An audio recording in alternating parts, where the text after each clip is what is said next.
ერთ-ერთი ბავშვი იყო და როგორც ჩანს თასმების შეკრა არ იცოდა და მეორე მივიდა და ფეხზე თასმებს უკრავდა და მე იქ მოვასწარი და ჩემი მოსწავლეები იყვნენ ორივე.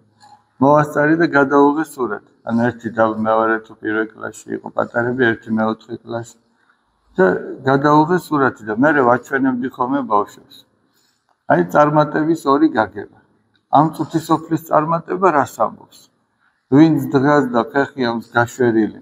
ნუ იმ შემთხვევაში იმ ბავშვმა კი არაფერი დააშავა, არ იცოდა და ის უბრალოდ ის ვინც დგას და ფეხი აქვს გაშვერილი და მას ფეხსაც მას უკრავენ, ან მას ემსახურებიან, ეს წუთისოფელი ფიქრობს, რომ ეგ არის წარმატებული ადამიანი. მაგრამ საღვთო სიყვარული ამბობს, რომ წარმატება ის არის, ვისაც შეუძლია რომ დაიხაროს და სხვას მოემსახუროს.